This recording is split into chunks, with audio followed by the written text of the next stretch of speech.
A bag contains 3 red, 7 black balls. 2 balls are drawn, one after the other, with replacement at random from the bag. If the second selection is given to be red, what is the probability that first is also red? एक bag जिसमें 3 red और 7 black ball हैं। Okay, ये note करें। 2 balls are drawn one after the other. 2 ball निकाली जाती है बारी बार और वो भी विद रिप्लेसमेंट, दोबारा वापस डाल दी जाती हैं। तो second selection is given to be red है, तो सेकंड में देखा तो रेड है, तो हमने ये बताना है कि फर्स्ट भी रेड ही थी। ये कंडीशन है कि फर्स्ट भी रेड थी।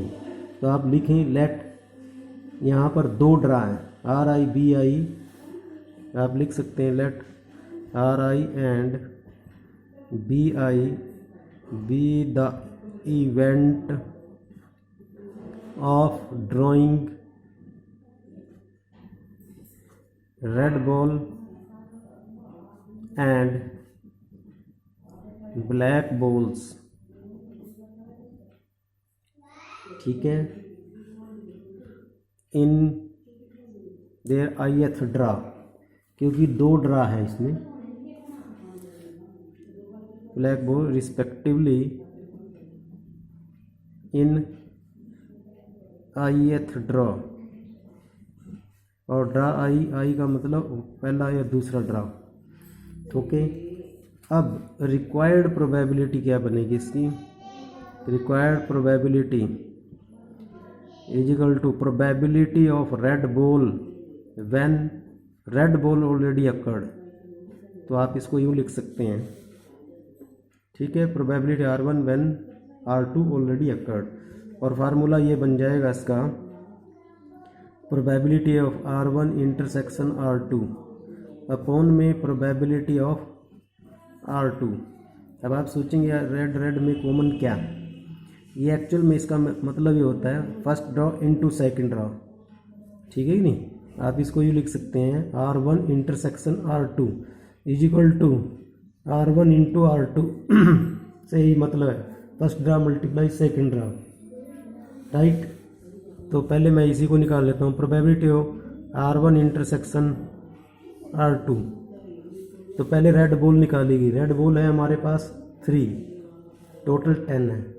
तो फर्स्ट ड्रा में तो प्रोबेबिलिटी बन गई 3/10, दोबारा फिर डाल दी, फिर 3, और अब फिर रेड निकाली गई। तो 2 ड्रा, फर्स्ट में भी 2 में, तो ये भी 3/10।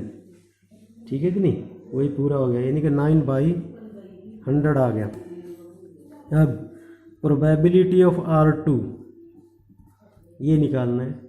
R2 का मतलब है यहाँ पर पहले मान लीजिए रेड बॉल आई, कोई ज़रूरी नहीं है रेड आ जाए, ब्लैक भी आ सकती है।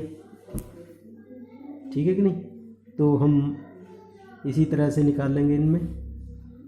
अब फर्स्ट में सपोज करो रेड आ गई, तो इसकी प्रोबेबिलिटी 3/10। हो सकता है दूसरे में भी रेड ही आ जाए रिप्लेसमेंट के बाद, तो वो भी 3/10 प्लस, ये कोई ज़रूरी नहीं है। देखो मैं यहाँ लिख के देता हूँ, R2 का मतलब है मान लो रेड बॉल आ गई, फर्स्ट की प्रोबेबिलिटी R1, पहले में रेड आ गई, दूसरे में भी रेड आ गई, और कोई ज़रूरी नहीं है कि पहले में रेड आ जाए, वो ब्लैक भी आ सकती थी दोनों, क्योंकि दूसरे में रेड है, यहाँ ब्लैक आ गई और दूसरे में रेड ही आ गई है। ठीक है ना? ये कंडीशन थी। R2 का मतलब पहले में रेड आ गई, दूसरे में रेड आनी है, या अगर पहले में ब्लैक आती तो दूसरे में रेड आनी ही है, तो ये आ गया। ठीक है कि नहीं? ये प्रोबेबिलिटी थी। तो उसी के हिसाब से मैं लिख रहा हूँ, फर्स्ट में रेड, सेकंड में भी रेड। अब अगर फर्स्ट में ब्लैक आ जाती यानी कि 7/10, तो दूसरे में रेड ही आनी है, तो वो 3/10। ठीक है, और अब आप इसको सोल्व कर लो, तो ये कितना बन जाएगा हमारे पास? इसको सोल्व करेंगे 9 प्लस में 21/100 है, यानी कि 30/100, यानी कि 3/10 आ गई। तो आप लिख सकते थे यहाँ formula probability of R1 when R2 occurred, conditional probability, और ये हम निकाल चुके हैं। इंटरसेक्शन था 9/100 अपॉन में प्रोबेबिलिटी R2 की नहीं की है 3/10, 10 ऊपर कर सकते हैं हम, ये कट गया, 3 3 9, ठीक है। तो 3/10 इज द रिक्वायर्ड आंसर, समझ गए। ये नोट करें विद रिप्लेसमेंट है, अगर विदाउट रिप्लेसमेंट होते तो इनमें से एक कम हो सकती थी।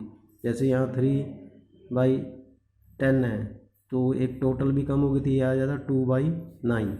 इस तरह से आपको ये अलग से करना था, नोट करें इसमें, इसको आप समझ लें।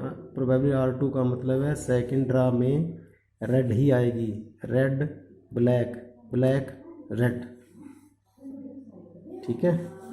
ओके।